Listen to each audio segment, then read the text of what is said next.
Pag pinag-uusapan natin ang Samsung Galaxy na A series, what's the first thing that comes to your mind? Me, it's affordable. Itong A series ni Samsung is affordable yet performer ang kanyang camera. So dito sa A54, malalaman natin in this full video kung kamusta ang kanyang camera and kamusta naman kanyang performance overall sa experience ko using this phone for 2 weeks. Tara, pag-usapan natin right after this quick intro. Hi guys, ako pala si Richmond ng Gadget Sidekick and welcome back to my channel. So, hindi na tayo mag-unbox today since itong unit na hawak natin, walang cable and walang anything. What I can assure you naman pag in-unbox yung phone na ito, it's just a very thin box just like an iPhone. Meron siya kasama mga documentation, isang C2C cable, and nothing else. So since wala siyang charger out of the box, so ito i-recommend natin ang Ugreen na 20 watts Nexode GAN charger. Madali siya ilagay sa pocket and saktong C port siya dito since ang kasama niya is C2C cable. So this one would perfectly fit your charging need para sa Samsung Galaxy A54 niyo. Link on the description. So guys, kita natin this one is the color lime green. And ang ganda ng ganang pagka-green dito. And what I love about this one is very refreshing ang kanang color. And it looks kind of similar sa A34, but of course this one is more beefier, mas magandang kind of specs, mas magandang camera.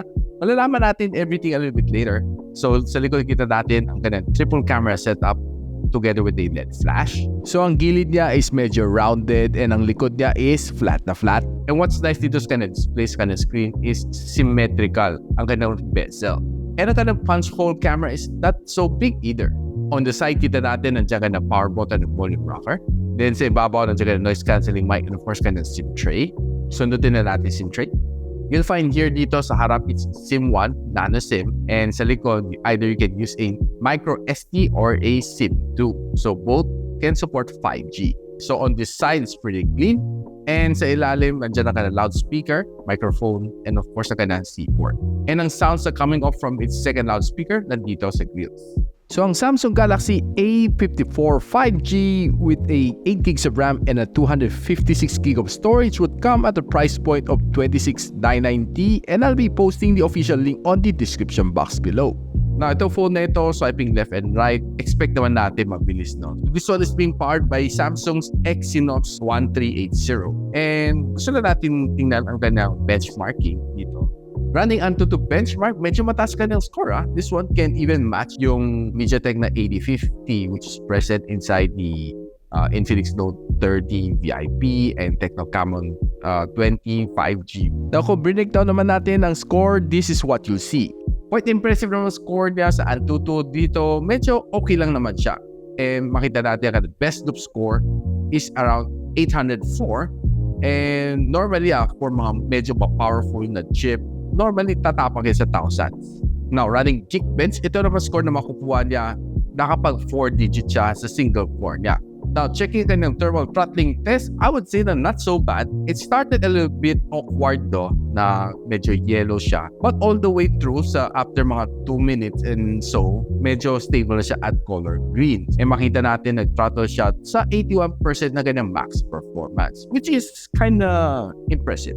Now, itong phone na ito has a 5,000 mAh na battery which can support up to 25 watts na wired charging. Wala sa wireless charging dito na capability.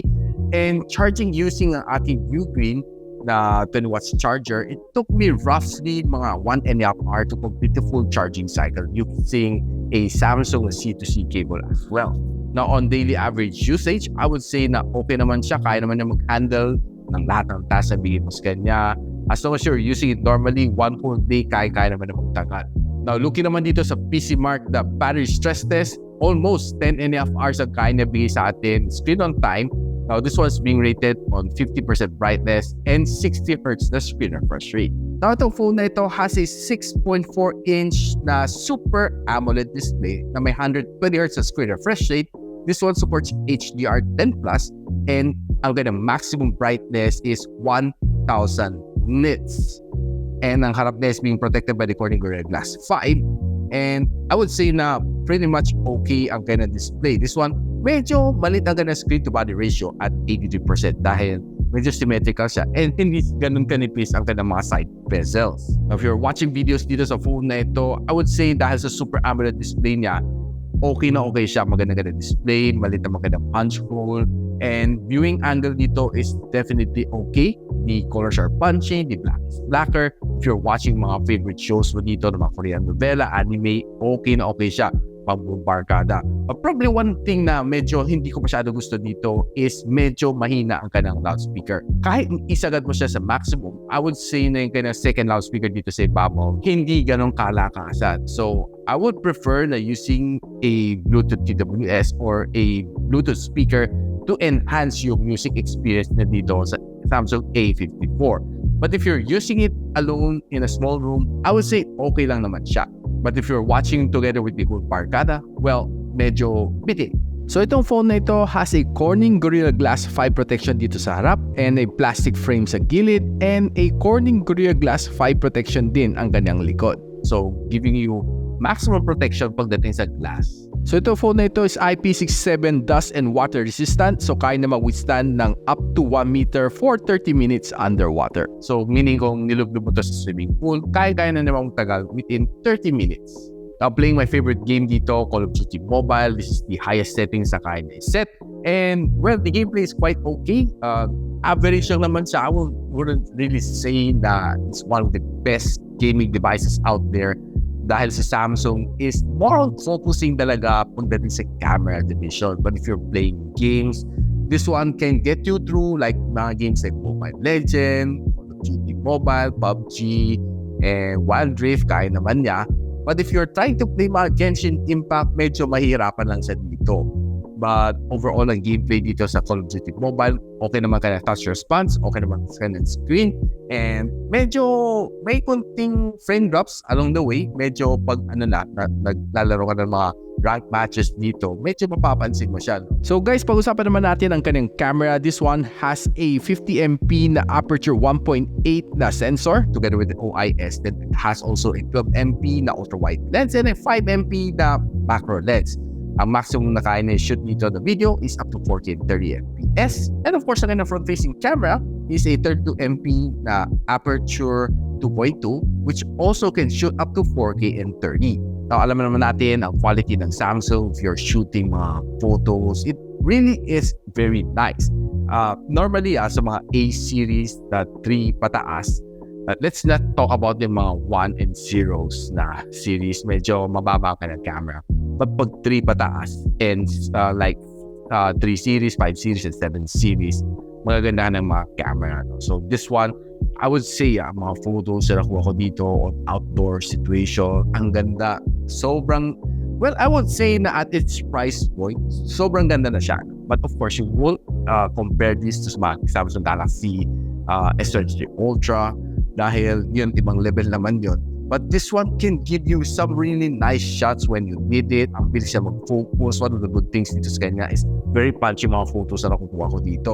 I have tried to use yung kanyang camera on indoor situation. I would say equally nice. Gamitin mo ang bokeh lens niya. Okay na okay siya. No? Gives you that really nice background blur dito sa phone na ito. Giving you really, makita mo yung subject dito like ito hamburger na laruan.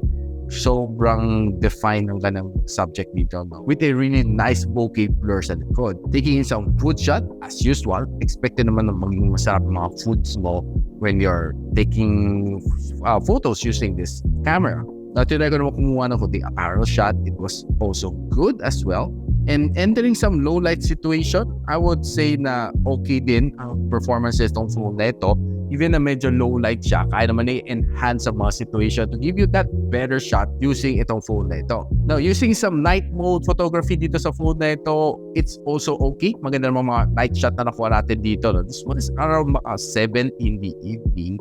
Yung sky niya, no? Hindi siya dark, kaya na medyo bluish. Now, taking some photos using the front-facing camera, it's good, but there are times na feeling ko on indoor situation, may some photos na medyo a little bit grainy, but overall naman ang kanyang qualities okay naman, but both shot naman are really nice naman. Ang gandang output dito from the front-facing camera ng Samsung Galaxy A54. Now guys, silipin naman natin ang videos sa nakuha ko using the front-facing camera and the rear camera dito using 4K and 30. Na makita naman natin ang front-facing camera niya is definitely a performer. Maganda naman ganang video na mga resolution na nakuha ko dito, even on low light situation indoors sa coffee shop using just my bare hand. It's quite stable naman itong video na ito. But if you want it a little bit more stable pa, you can always use a keypad. And using the rear camera, I would say na expected ko magandang video output na manggagaling dito sa kanyang camera. So, quite stable siya.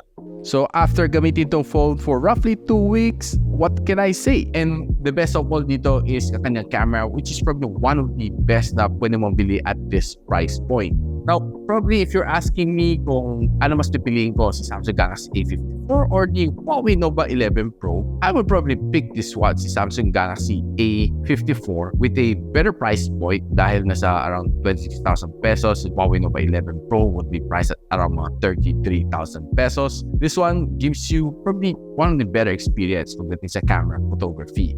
Now guys, kung gusto nyo malaman kung saan pwede bumili itong phone ito, I'll be linking everything on the description box below.